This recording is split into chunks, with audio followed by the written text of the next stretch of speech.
Ethiopia, for centuries a land of mystery and fable. A mountain fastness that for generations has intrigued the minds of men. Seemingly an island bastion of Christianity 1,000 years before Columbus discovered America. A land of wild grandeur, lofty mountains, lakes, plains, and forests.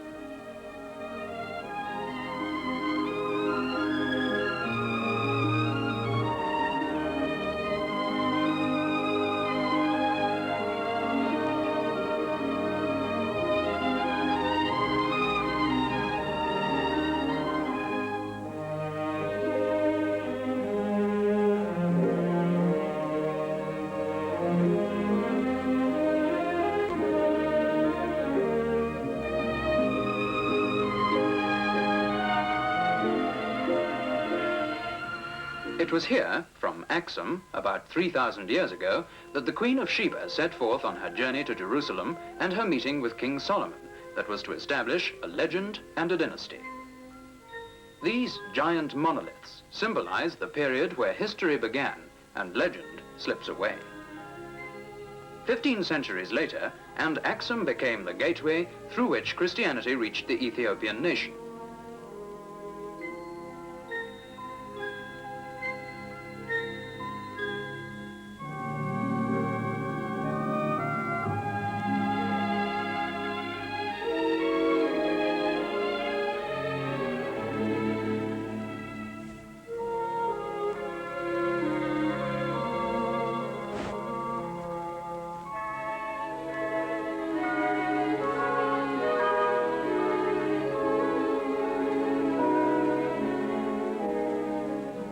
The Church of St. Mary of Zion, originally established in the year 340 AD, where many emperors of the Solomonic dynasty were crowned, was rebuilt in 1665 by Emperor Fasilidas.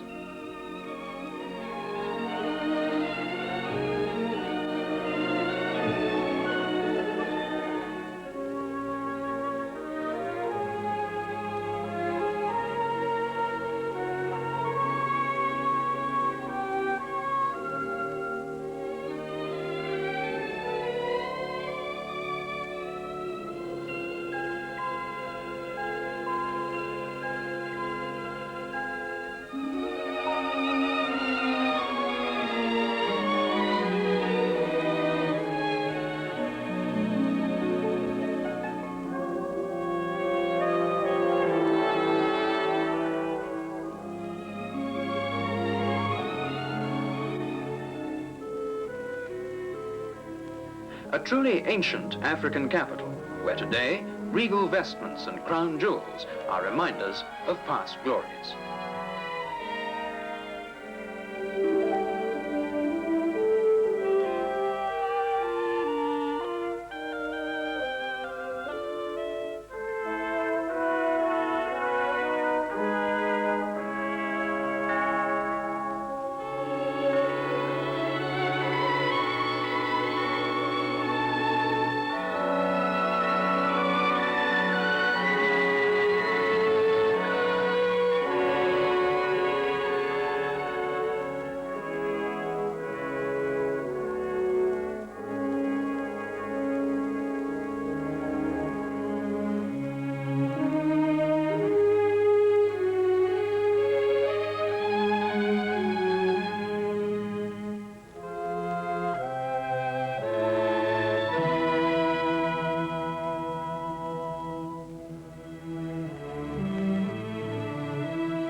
The monasteries, centers of culture and learning through the ages, treasure ancient relics of the early Christian civilization.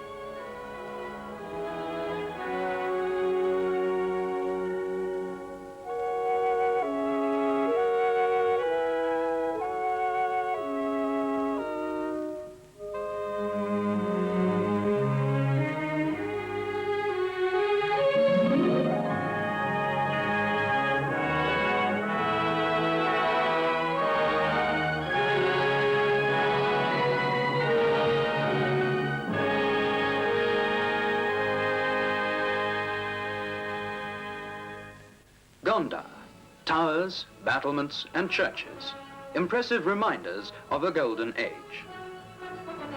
Towards the end of the 16th century, Gondar became the capital of Ethiopia.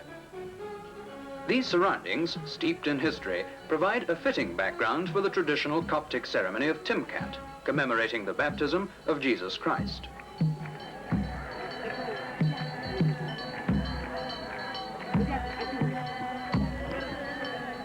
Tablets inscribed with the Ten Commandments are carried in solemn procession.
The ritual baptism of the provincial governor is symbolic of the older custom of each man's yearly baptism by total immersion.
South of Gondar, from Lake Tana, the Blue Nile begins its 4,000-mile journey to the sea. Near the lake, the mighty Tissisat Falls rank among the most spectacular in the world.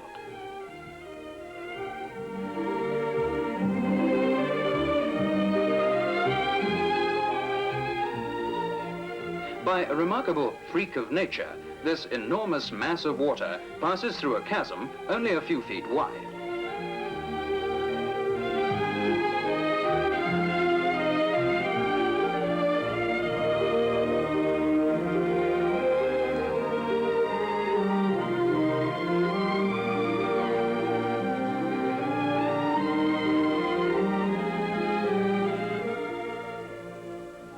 Harar, the walled city in the Horn of Africa, played its own important role in Ethiopian history and through the ages has retained its typical Casbah-like character.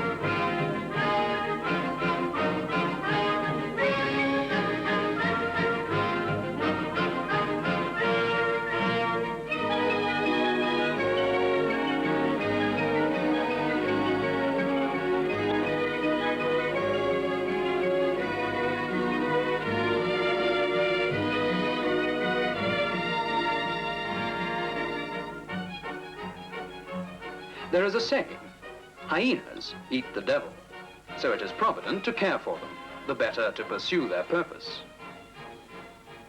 Ethiopia is indeed a fabulous land of infinite variety, but above all, a land of people with strong beliefs and dignified traditions, distinguished by their charm and highly developed sense of hospitality, devoted yet tough and hardy, who live their lives, work their land, and trade their produce as their ancestors did since time immemorial.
These ordinary people are the backbone of any nation.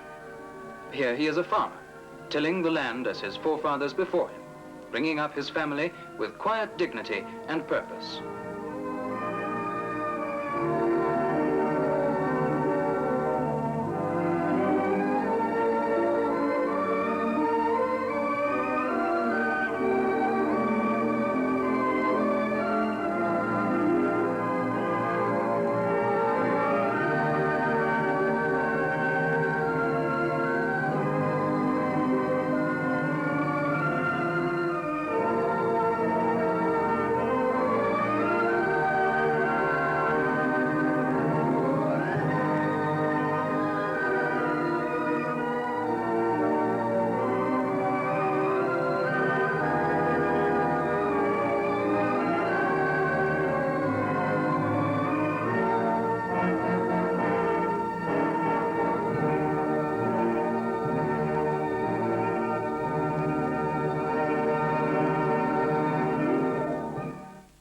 The hand of man can only leave an insignificant mark on a landscape.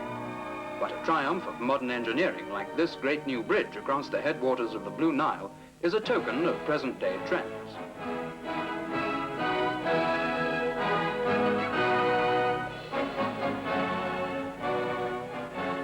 Ethiopia is now a modern state with a thriving industrial capital city, Addis Ababa. Around this vital city, the affairs of a great empire revolve. His Imperial Majesty Haile Selassie I, an enlightened leader in African affairs. A life dedicated to his country's advancement. By his wise counsel during a period of great change in the world, Ethiopia has advanced to an influential position in world affairs. Today, the Prime Minister is received in audience.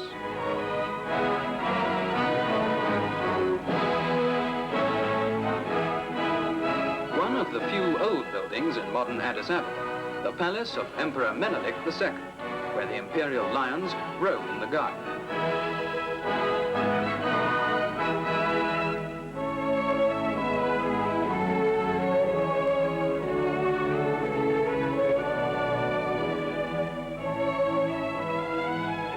Ethiopians are a race of horsemen. The national game of Guks is an important tradition, a contest that is part sport, part cavalry warfare.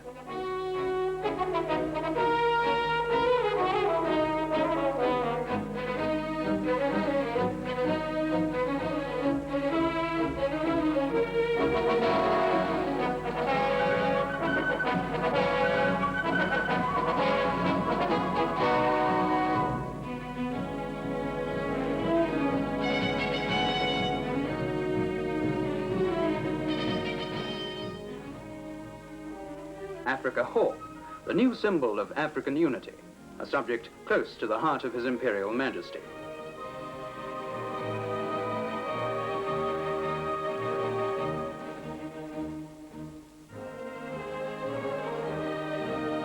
Stained glass windows, the work of a well-known Ethiopian artist, depict the continent's progress from bondage to freedom.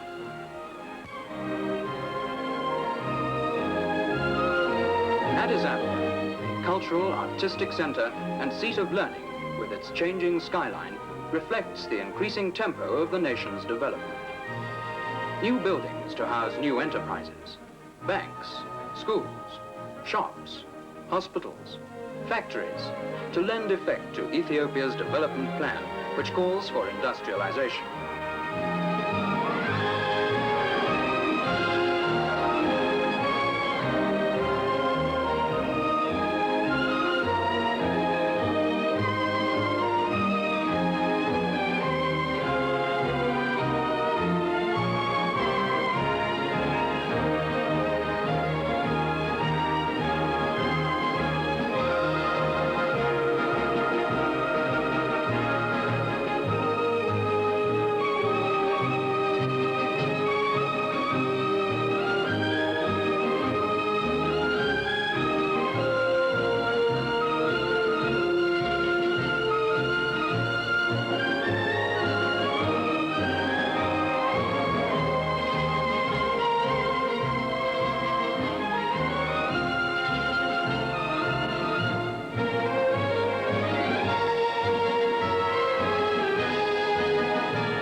Just 50 miles away, as the helicopter flies, is the scene of a development project that has changed the face of the countryside and brought a new dimension to Ethiopia's industrial and agricultural progress.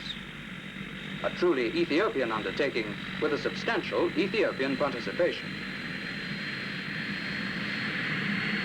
15 years ago, this was raw, unproductive bushland, sparsely inhabited because of malaria and the flooding of the Awash River.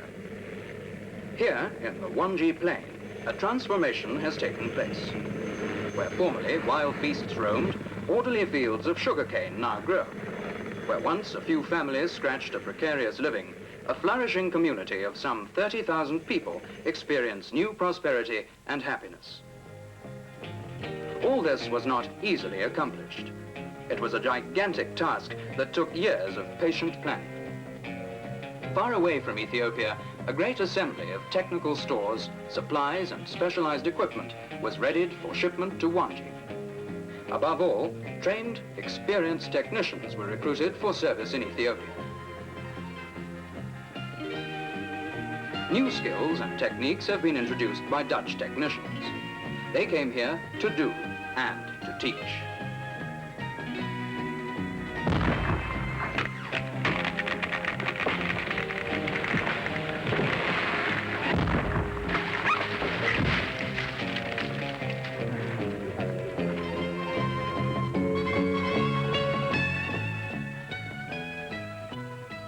Their numbers are dwindling as they pass on their knowledge to Ethiopian colleagues with whom they work side by side.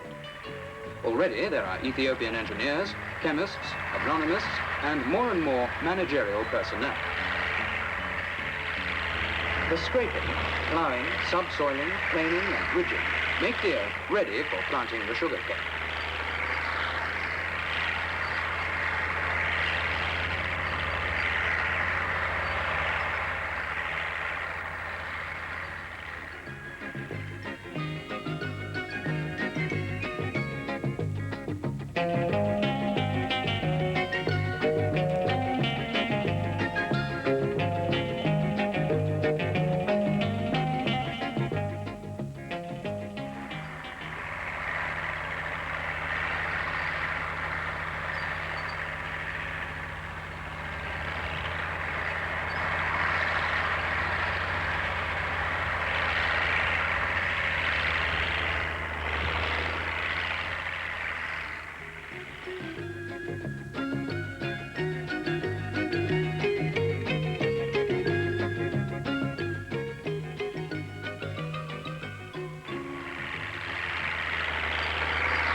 Meanwhile, in nurseries set up years before, varieties of sugarcane from many parts of the world have been carefully nurtured.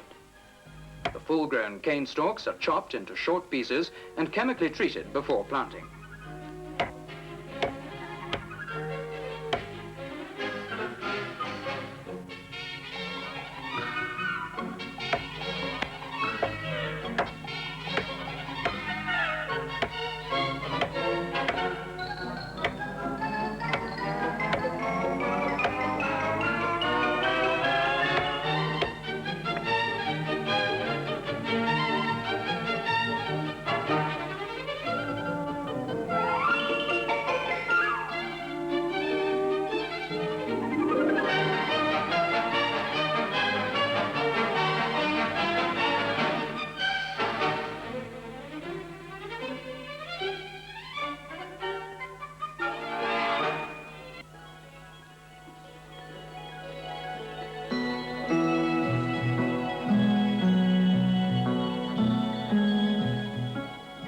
The planed, leveled and planted land is ready to receive the waters from the Awash River, held in check by dams and dikes and made to flow evenly across the thirsty soil.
To ensure maximum yields, measured amounts of fertilizer are given to the growing cane.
The huge mills turn relentlessly and squeeze out the last drop of precious sugar juice.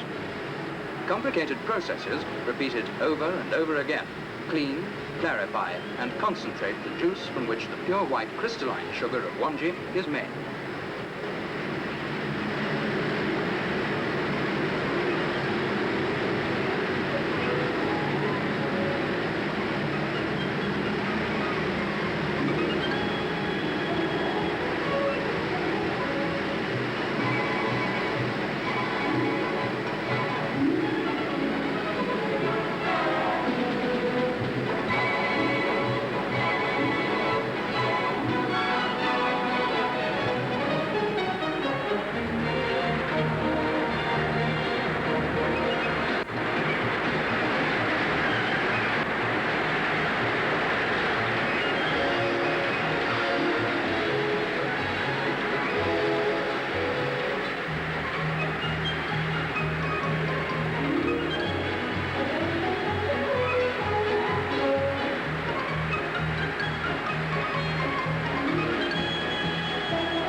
"24 hours a day, day in and day out, for 8 months of the year, the work goes on.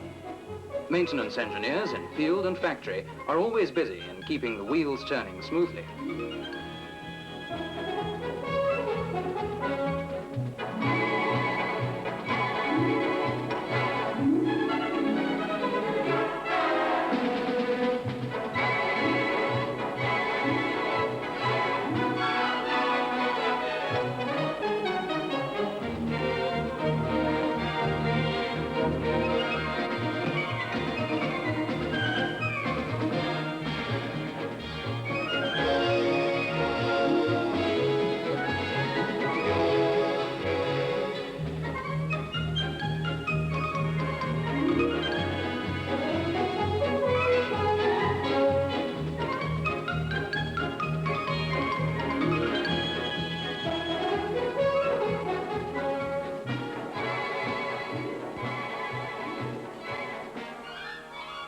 Consuming tongues of red fire herald each door. Stripped leaf and cane waste are burned to clear the land in readiness for a new cycle of cultivation and harvest.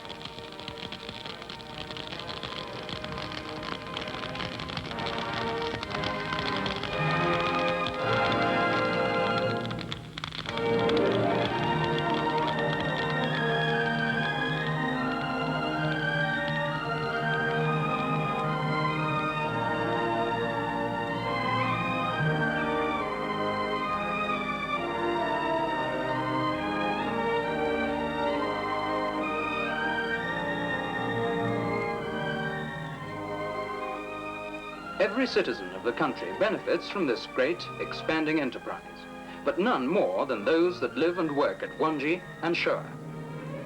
Employees of HVA Ethiopia lead happy, contented family lives with a sure future for their children. Book learning alone is not enough. In their school garden, young people are encouraged to use their hands.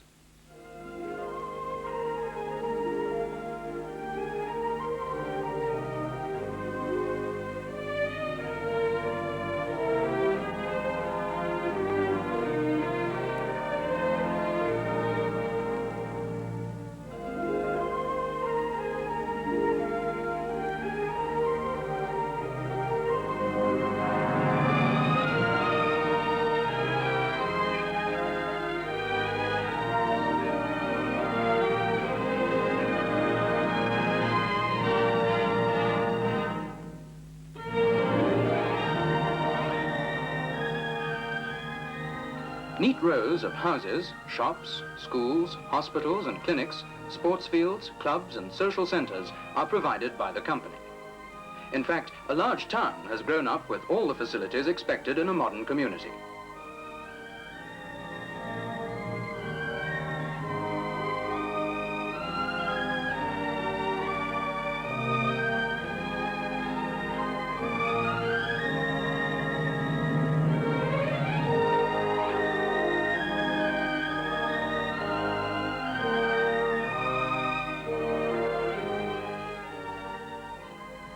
A special department arranges training courses.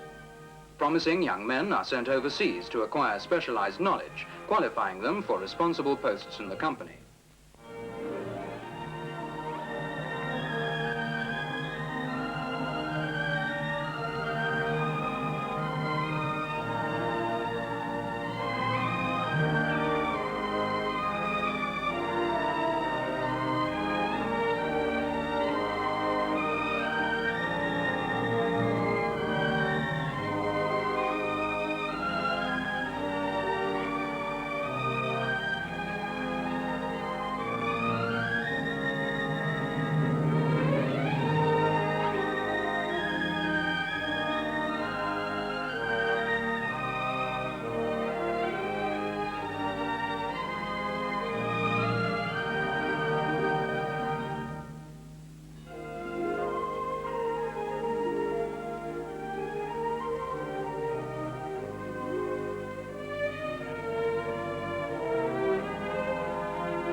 It is one thing to produce vast quantities of sugar.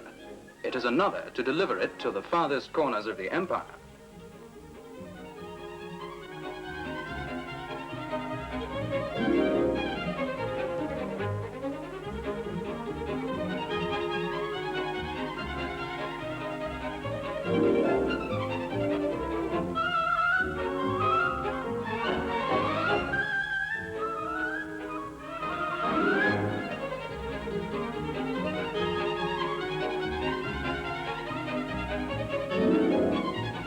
Not all the sugar leaves the factory in bags. Small 10-cent packets of sugar, cubes and sweets in many flavors are made and packed in the company's Desta factory.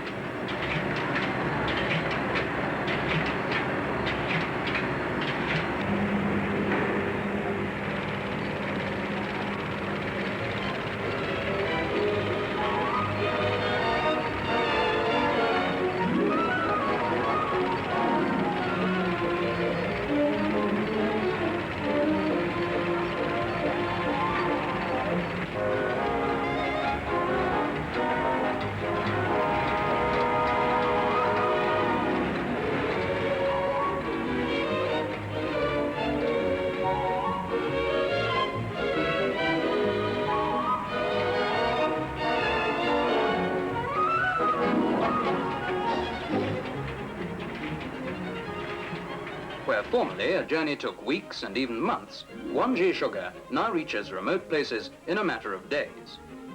This was made possible after years of hard work and millions of dollars for the building up and training of the present marketing organization.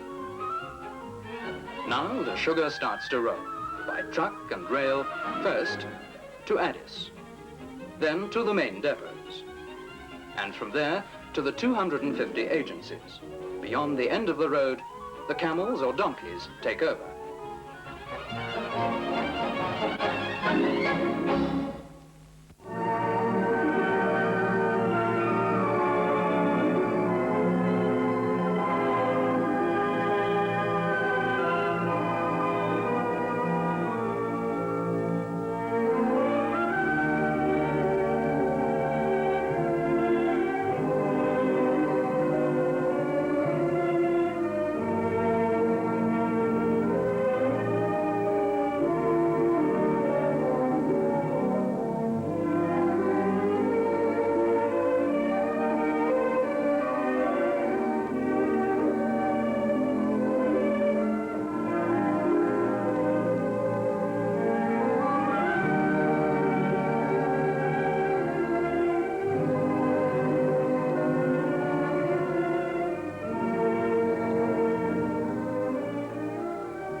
It is company policy to support other local industries. For example, HVA Ethiopia buys all its sacks from local factories.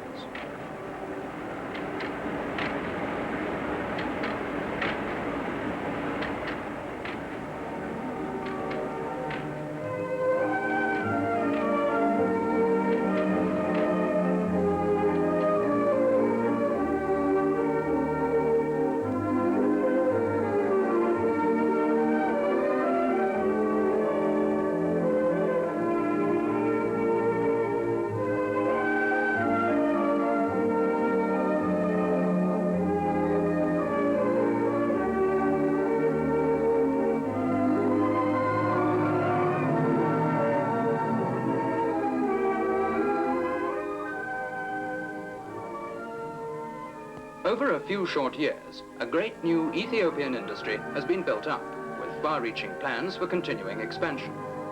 Today, HVA Ethiopia is the greatest single industrial enterprise in the country, the largest employer and the biggest taxpayer in Ethiopia. Each year, the company pays no less than $12 million in taxes, enough to keep more than 100,000 Ethiopian children at school.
Some people have little to spend and like to buy sugar in small quantities.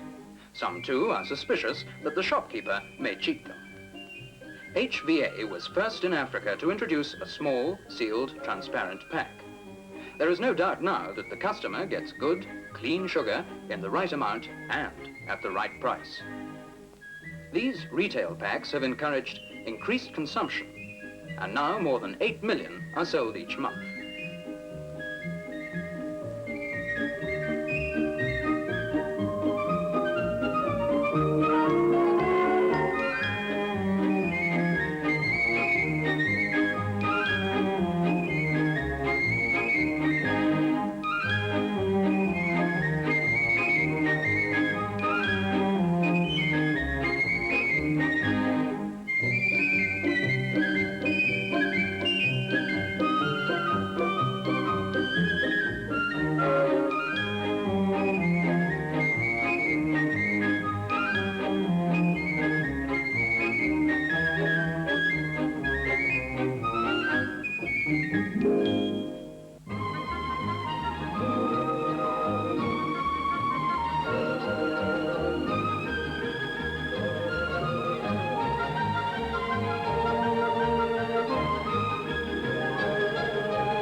In the early days, sugar was not known in many places. People's taste was more for salt and spices. Sugar was strange and new. HVA began telling the people about sugar and letting them taste it. Sales promotion teams penetrated the interior. They brought music and entertainment, and the sweet message of sugar. There are cups of piping hot coffee, liberally laced with sugar.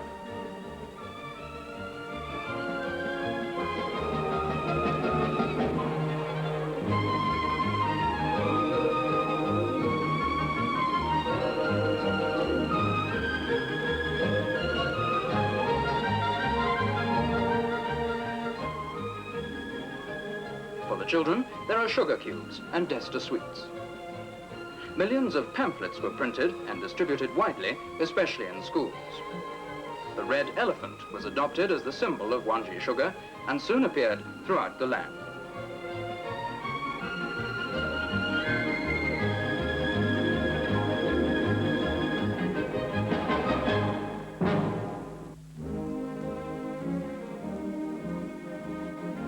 HVA helps the national economy in many ways. It gives direct employment to 10,000 people and pays out $500,000 each month in wages and salaries. Thousands of other people gain a livelihood in distributing Wanji sugar and in supplying goods and services. Before the Wanji and Showa factories were working, sugar had to be imported. Now the country is self-sufficient and the money is used for vital capital goods needed for Ethiopia's development. As our story began, so it ends. New lands are cleared. For the enterprise of HVA Ethiopia goes on. New ventures begin where old ones end, and more land will be broken to yield new benefits for the people of Ethiopia.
The clatter of the big tractors, the crunch of falling trees, marks the renewal of an episode.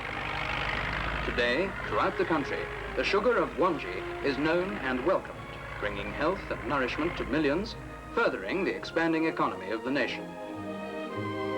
People have been brought together in the harmony of toil, the creation of a new industry, a new community, a better way of life.